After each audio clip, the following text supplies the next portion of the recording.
Assalamualaikum warahmatullahi wabarakatuh. Waalaikumsalam. Waalaikumsalam warahmatullahi wabarakatuh. Gimana kabarnya anak-anak? Baik, Baik, Bu. Bu. Baik, Bu. Nah, apakah sudah siap untuk mengikuti pembelajaran hari ini? Siap, Bu. Ya, Siap, Bu.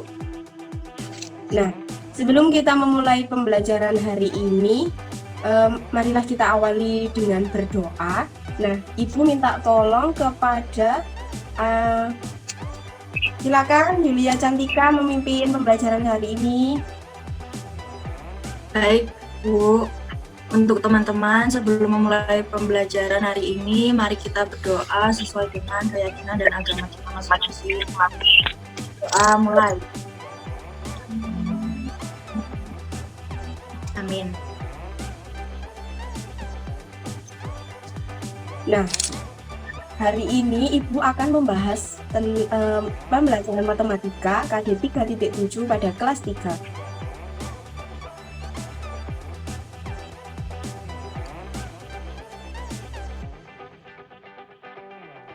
KD 3.7 mendeskripsikan dan menentukan hubungan antar satuan baku panjang, berat, dan waktu yang umumnya digunakan dalam kehidupan sehari-hari. KD 4.7 menyelesaikan masalah yang berkaitan dengan hubungan antar satuan baku panjang, berat, dan waktu yang umumnya digunakan dalam kehidupan sehari-hari. Nah, indikatornya 3.7.1 menganalisis hubungan antar satuan baku untuk panjang, berat, dan waktu. 3.7.2 menghitung satuan baku panjang, berat, dan waktu dalam kehidupan sehari-hari. 3.7.3 memilih alat ukur panjang dan berat waktu sesuai dengan benar di kehidupan sehari-hari. Indikator 4.7.1 menyelesaikan masalah sehari-hari yang berhubungan dengan satuan baku panjang, berat, dan waktu. 4.7.2 menunjukkan hubungan antar satuan baku panjang, berat, dan waktu pada kehidupan sehari-hari. 4.7.3 menerapkan satuan baku panjang, berat, waktu dalam kehidupan sehari-hari. Nah, pada pembelajaran yang lalu kita sudah belajar tentang alat ukur panjang, berat, dan waktu. Nah, apakah di sini anak-anak masih ingat apa saja sih alat ukur panjang, berat, dan waktu? Penggaris. Penggaris. Lampu, stopwatch. Terus, apa lagi? Timbangan. Meteran. Nah, benar sekali. Alat ukur itu ada mulai dari panjang, ada meteran, penggaris. Kalau alat ukur berat itu ada timbangan. Kalau waktu itu ada jam juga, ada stopwatch, dan lain sebagainya. Nah, kali ini Ibu akan mempelajari lebih lanjut hubungan antar satuan baku panjang, berat, dan waktu.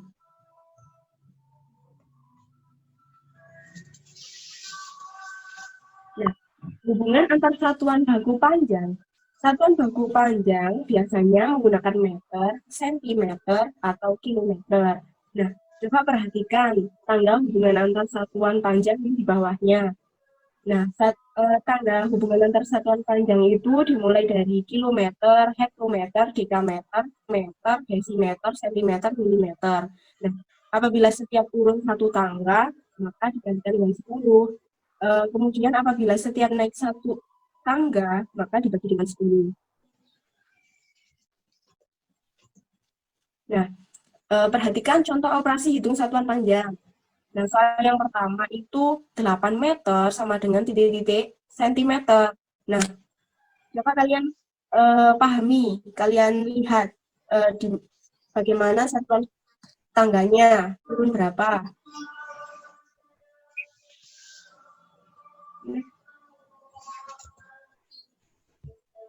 Ayo coba anak-anak lihat turun tangga berapa, ataukah naik tangga. Turun, Bu. Turun 2. Berapa?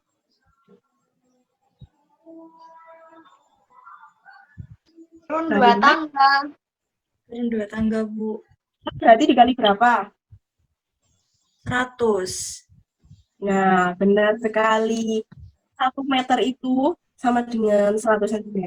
Jadi kalau misal 8 meter sama dengan 8 dikali 100 sama dengan 800 cm.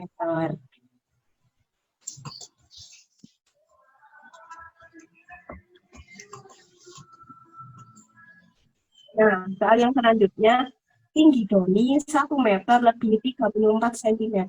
Hal ini berarti tinggi Doni adalah titik-titik berapa sentimeter. Nah, eh, apakah di sini anak-anak ada yang tahu bagaimana cara mengerjakannya?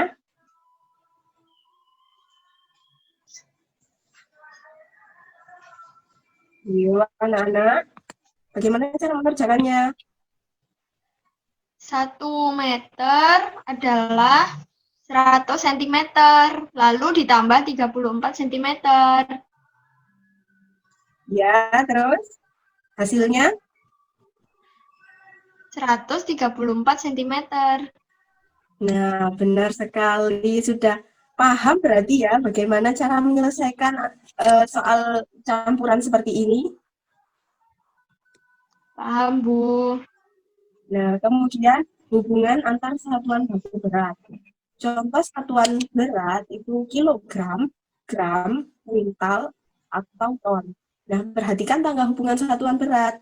Kalau yang tadi satuan panjang itu kan dimulai dari kilometer. Nah, kalau satuan berat itu dimulai dari kilogram, hektogram, dekagram, gram, desigram, sentigram, miligram. Ini masih sama anak-anak. Nanti kalau setiap naik tangga dikali 10, kalau turun tangga dibagi 10. Nah, perhatikan contoh operasi hitungnya. 2 kilogram sama dengan titik-titik berapa gram?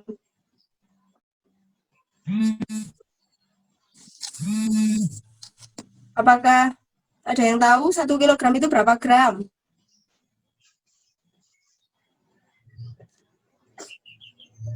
Turun 3 tangga. Berarti dikali berapa? Dikali 1000.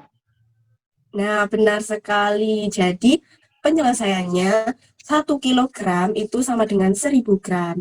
Maka kalau 2 kilogram sama dengan 2 dikali 1000 gram, hasilnya 2000 gram.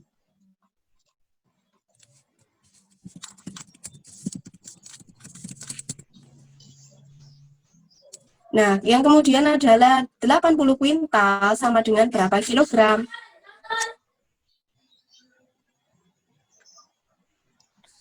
Ada yang tahu 1 kuintal itu berapa kilogram? 100. Oh, 100. Yakin? 100?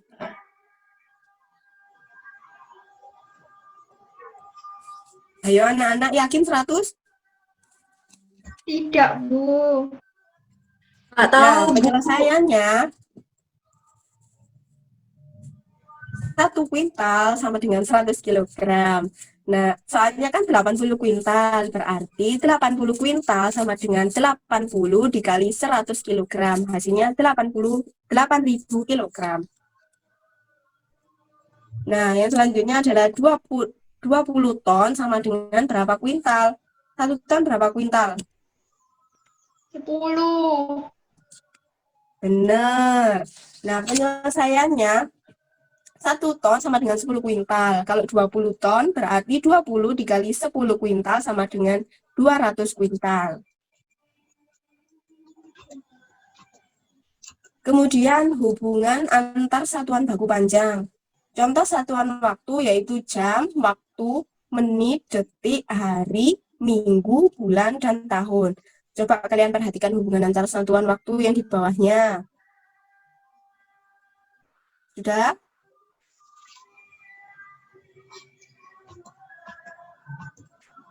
Perhatikan contoh operasi hitung satuan waktunya. 5 tahun sama dengan titik-titik berapa bulan? 1 tahun berapa bulan? 12 bulan, Bu. Maka hasilnya berapa? 5 dikali 12. 60 bulan. bulan. Bener. Kok ini yang jawab cuma Yulia sama Rakel, yang lain kemana? Ayo.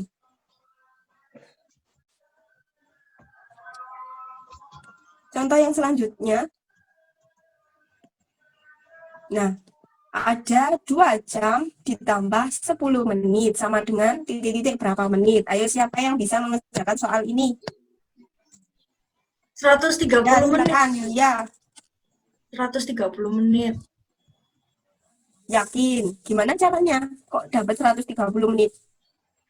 Kalau 2 jam kan diganti ke menit itu 2 dikali 60 menit. Jadi hasilnya 120 ditambah 10 menit. Hasilnya 130.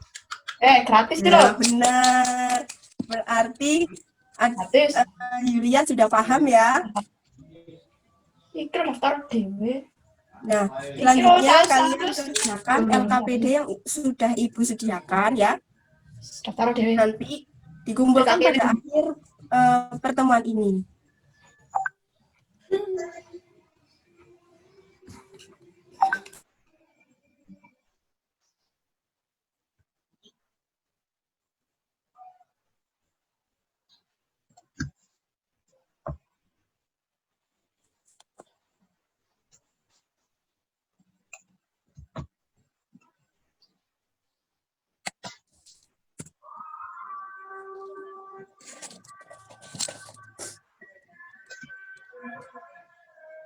Materi selanjutnya akan dilanjutkan oleh Bu Lutfianti. Halo anak-anak.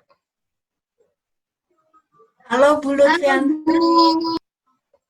Masih semangat belajar kan? Masih, Bu. Masih Bu. Pertama-tama saya perkenalkan diri dulu ya. Nama saya Lutfianti Rahmawati dan bersama Ibu Anti sekarang kita akan belajar bersama mengenai KD 3.8.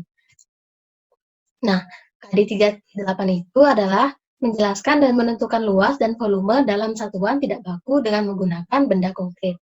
Di sini Ibu Anti sudah mengembangkan berbagai macam indikator pencapaian kompetensi. Di sini ada banyak sekali. Kemudian, ini juga tujuan pembelajaran kita kali ini. Bisa kalian baca sendiri ya.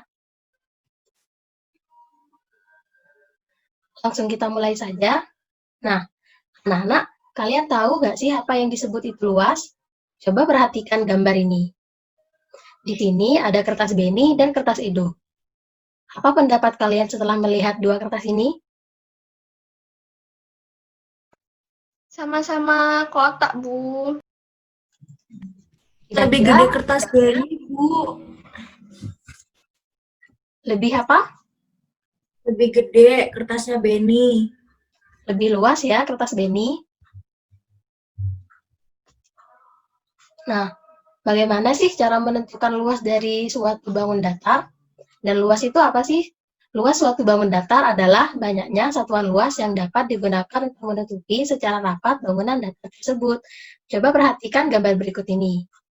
Misalkan kita mempunyai sebuah bangun datar persegi panjang seperti ini. Nah, luasnya itu adalah banyaknya satuan luas itu yang berwarna hijau, yang dapat digunakan untuk menutupi secara rapat bangun datar ini semua. Jadi banyaknya satuan luas yang digunakan itu menjadi luas dari suatu bangun datar tersebut.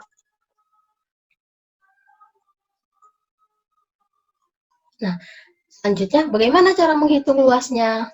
Jadi cara menghitung luas bangun datar menggunakan satuan tidak baku adalah dengan menggunakan persegi satuan. Mengapa menggunakan persegi satuan? Karena persegi satuan memiliki bentuk yang sama. Jika menggunakan segitiga atau balok, maka ukurannya akan tidak sama dan sulit untuk menemukan luas dari suatu bangun datar.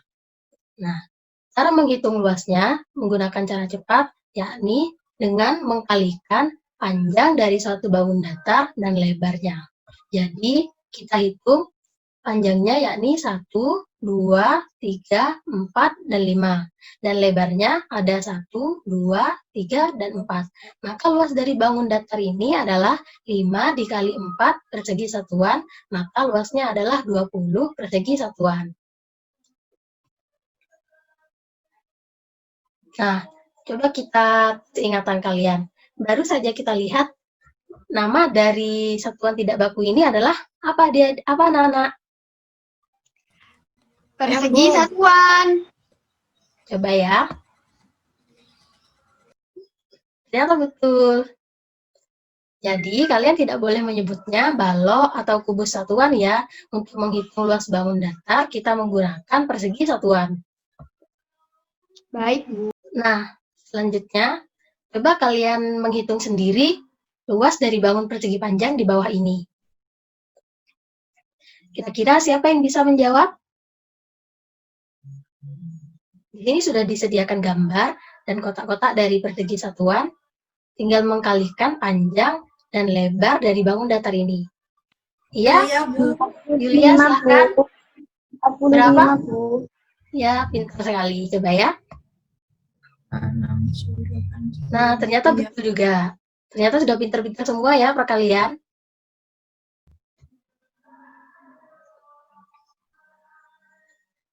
Kalau bangun datar di samping ini, apakah ada yang tahu luasnya?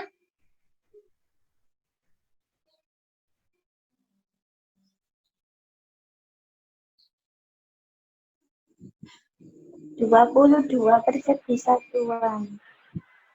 22. Coba kita klik ya. Betul juga. Ternyata semua sudah pintar-pintar ya untuk menghitung luas bangun datar. Nah, kalian tadi sudah belajar cara menghitung luas dari suatu bangun datar. Selanjutnya, kita akan belajar mengenai volume. Apakah ada yang tahu pengertian dari volume itu? Coba perhatikan gambar berikut ini. Apa pendapat kalian setelah memperhatikan gambar berikut ini? Di sini disediakan gelas-gelas dengan berbagai macam ukuran. Kira-kira gelas mana ya yang mempunyai volume paling banyak, yang dapat menampung air lebih banyak? Yang gelasnya paling tinggi. Iya, betul sekali.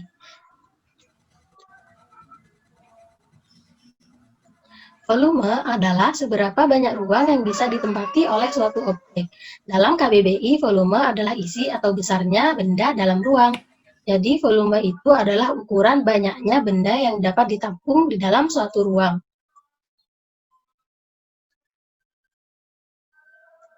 Selanjutnya, kita langsung saja belajar bagaimana cara menghitung volume. Coba perhatikan, di sini disediakan ada tiga kotak susu. Kotak susu A, kotak susu B, dan kotak susu C.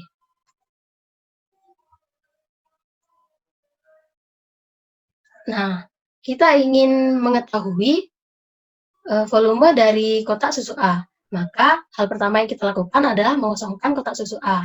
Kemudian, kemasan A ini yang telah kosong diisi dengan susu yang terdapat di dalam kemasan B.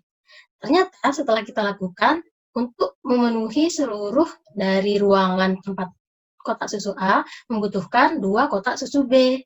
Itu berarti volume kemasan A adalah sama dengan 2 kemasan B. Jadi, volumenya adalah 2 kemasan B. Nah, selanjutnya, kita masih akan tetap ingin mengukur dari volume kotak susu A. Tetapi saat ini kita ingin menggunakan alat ukur kemasan C. Kotak susu A kembali dikosongkan, kemudian susu yang dari kotak susu C dimasukkan ke dalam kotak susu A hingga penuh. Ternyata untuk mencapai penuh kotak susu A membutuhkan 4 kotak susu C. Maka volume kemasan A, B, dan C berbeda. Kemasan susu A membutuhkan 4 kemasan susu C. Berarti volumenya adalah 4 kemasan susu C.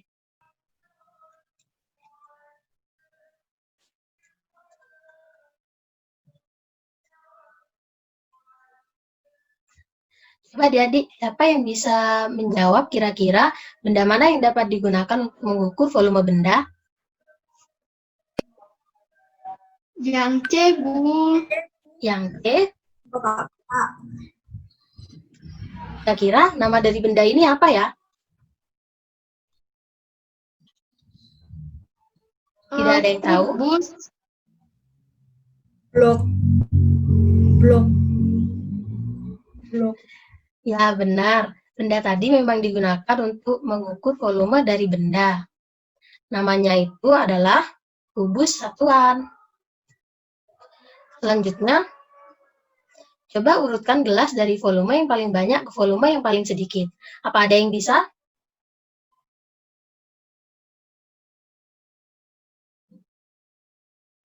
Saya, Bu. Ya, silakan, anak-anak. Yang merah.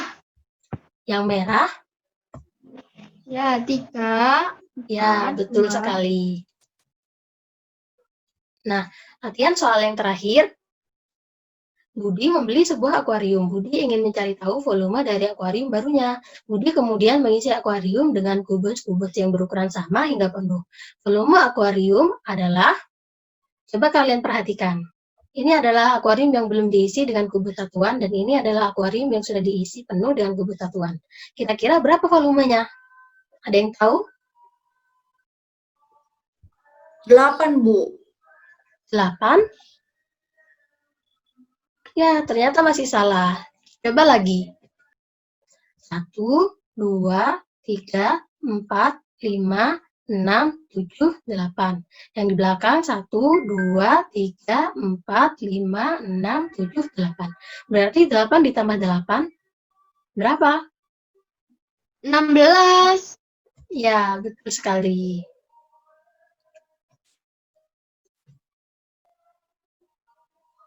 Nah, kalian sudah mempelajari bagaimana cara menghitung luas dan volume benda-benda konkret menggunakan satuan tidak baku. Jika kalian mempunyai pertanyaan, kalian bisa ajukan sekarang juga ya. Dan ini Ibu Anti sudah sediakan LKPD untuk kalian kerjakan di rumah masing-masing. Kerjakan sendiri ya. Jangan lupa mengerjakannya dengan teliti. Dengan mengerjakan ini, semoga kalian dapat lebih memahami materi dari KD 3.8 ini ya. Nah, adik-adik, setelah belajar bersama dengan Ibu Anti, tetap semangat belajar ya, dan tetap jaga kesehatan. Selanjutnya, materi akan dilanjutkan oleh Bapak Rifki Umam. Silakan, Pak.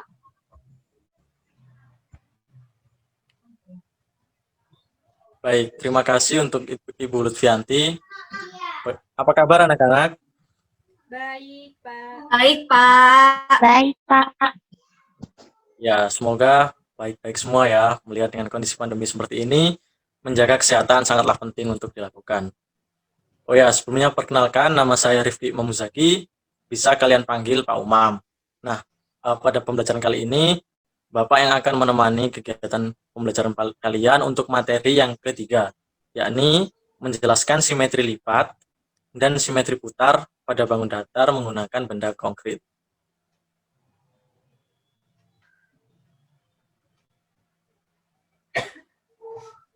Nah, dari tadi KD tersebut sudah Bapak kembangkan indikator dan tujuan pembelajarannya sebagai berikut. Mungkin bisa kalian baca dan kalian pahami sendiri.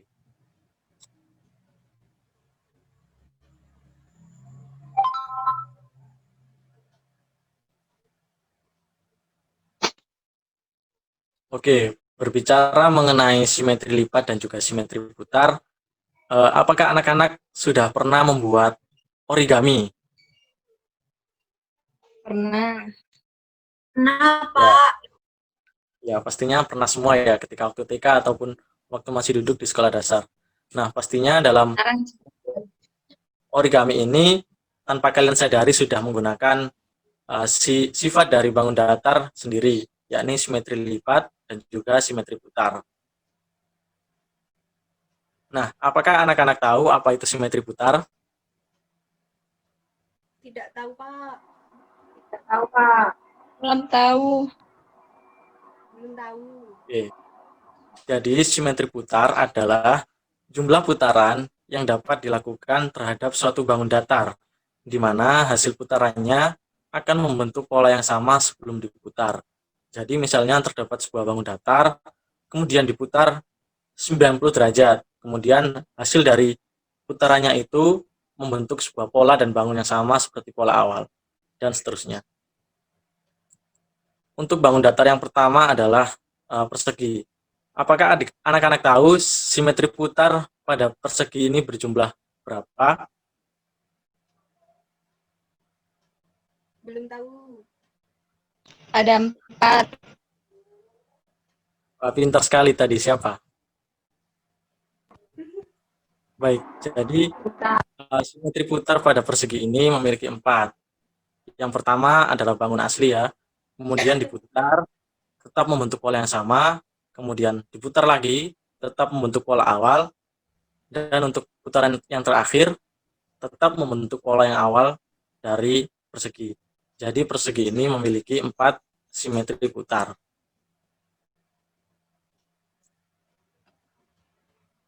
Nah, untuk bangun datar yang kedua adalah persegi panjang. Apakah anak-anak tahu persegi panjang memiliki berapa simetri putar? 2. Dua. Ya, tepat sekali.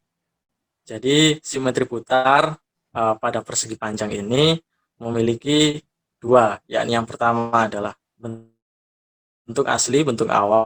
Kemudian yang kedua diputar 180 derajat, membentuk pola awal, pola yang sama.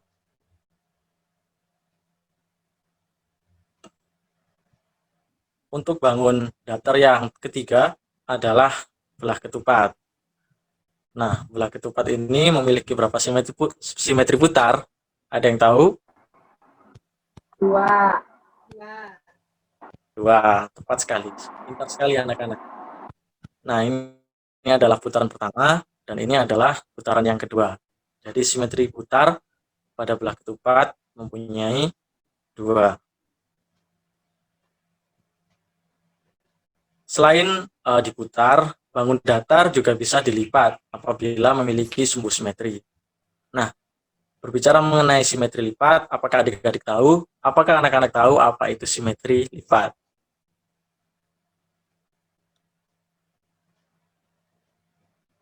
Ada yang tahu? Lipatan, Pak. Ya, jumlah lipatan. Ya, betul sekali. Lebih tepatnya, simetri lipat adalah jumlah lipatan yang dapat dibentuk oleh suatu bidang datar yang membaginya sama besar. Jadi hasil lipatannya itu menutup semua bagian. Dan jika ada bagian yang tersisa atau yang tidak tertutupi, maka tidak bisa disebut sebagai simetri lipat. Dan untuk garis yang membaginya secara kongruen disebut garis simetri atau sumbu simetri. Seperti itu. Nah, untuk bangun datar yang pertama adalah persegi. Apakah anak-anak tahu persegi mempunyai berapa simetri lipat? 4.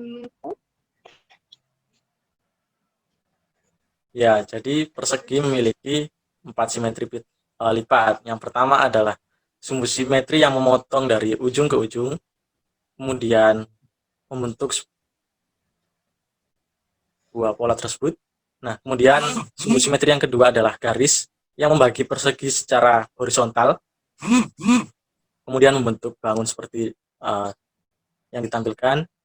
Untuk sumbu simetri yang ketiga, memotong dari ujung ke ujung, membentuk sebuah segitiga siku-siku. Dan yang sumbu terakhir, memotong secara vertikal, yakni ke atas. Jadi persegi memiliki 4 simetri lipat. Untuk yang kedua adalah segitiga sama kaki. Nah, jika sumbu simetri memotong bangun ini secara horizontal, apakah bisa disebut sebagai simetri lipat? Tidak. Bukan. Kenapa kok tidak bisa disebut sebagai simetri lipat? Ada yang tahu? Ada yang bisa menjelaskan? Ya. Lipatannya nggak sama, Pak. Ya, tepat sekali. Lebih tepatnya, Nggak ngikutin. ya betul. Karena simetri lipat harus menutup dari seluruh bagian. Sedangkan kalau sumbu simetri seperti ini masih ada ruang yang tersisa, tidak tertutupi seluruhnya. Nah, kalau seperti ini, kalau sumbu simetrinya memotong dari vertikal seperti itu. Ya, jadi simetri lipat dari segitiga sama kaki ini memiliki satu, yakni memotong bangun dengan arah vertikal, yakni ke atas ke bawah.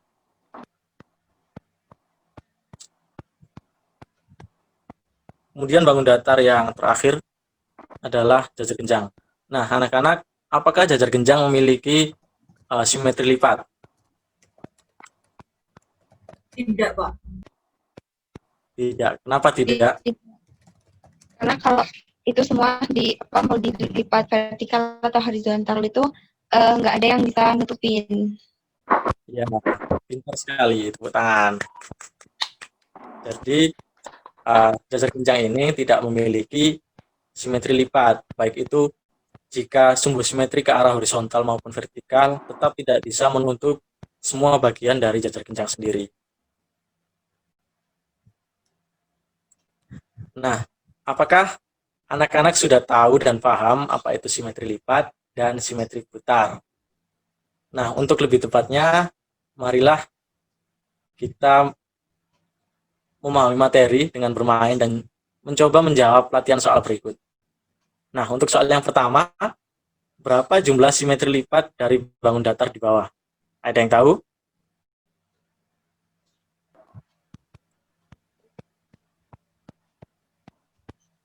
Halo anak-anak? Dua. Dua. Tapi itu bangun datar apa ya? Segitiga apa? Segitiga sama kaki. Oh, Tiga sama tiga sama sisi. Apa? Sama sisi lebih Iya, tepatnya. sama sisi. Jadi segitiga sama sisi memiliki 3 simetri Simetri. lipat. Nah, untuk yang kedua, bangun datar yang memiliki 4 simetri putar. Ada yang tahu? Iya. Ya, siapa? Windy, Yang Pak. mana bangun datar? Ya, Windy, yang mana? Yang A. Bangun datar apa itu? Persegi. Ya, tepat sekali. Jadi, bangun datar yang memiliki 4 simetri putar adalah persegi. Nah, untuk latihan soal selanjutnya, bangun datar yang tidak memiliki simetri lipat adalah, ayo yang mana yang sudah kita bahas tadi? Ada yang tahu bangun datar yang mana? D, Pak. D. D. Bangun datar apa itu? Jajar genjang. Jajar genjang. Ya, tepat sekali. Tepuk tangan untuk kita semuanya.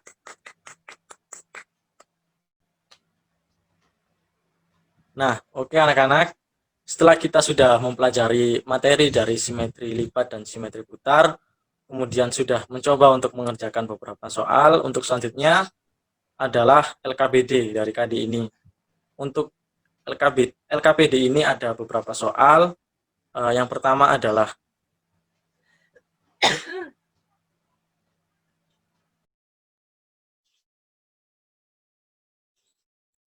untuk yang pertama adalah soal ini mungkin nanti bisa dibaca. Kemudian soal yang kedua adalah soal ini. Yang ketiga, nah ini berapa banyak simetri pada trapesium. Yang keempat, bangun datar yang memiliki 2 simetri lipat. Dan yang kelima, kira-kira garis mana yang merupakan garis simetri. Nah, dari LKPD tadi silahkan nanti anak-anak kerjakan secara individu, kemudian nanti dikumpulkan pada grup yang sudah tersedia. Dan untuk jika kurang paham dan kurang memahami soal, mungkin nanti bisa ditanyakan pada Bapak. Begitu ya. Iya, Ya, Pak. Nah, oke. Sebelum kegiatan pembelajaran ini Bapak akhiri, apakah anak-anak ada yang ingin bertanya?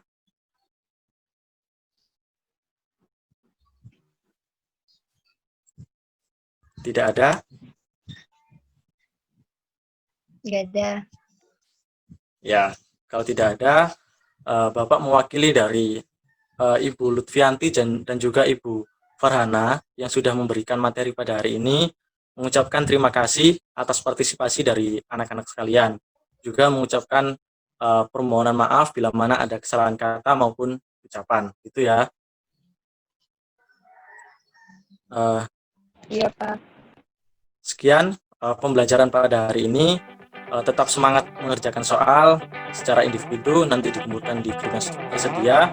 Jangan lupa menjaga kesehatan. Dan sekian, wassalamualaikum warahmatullahi wabarakatuh. Waalaikumsalam warahmatullahi wabarakatuh. Terima kasih semua. Terima kasih Ya, Pak. sekian. Terima kasih. Makasih Bapak.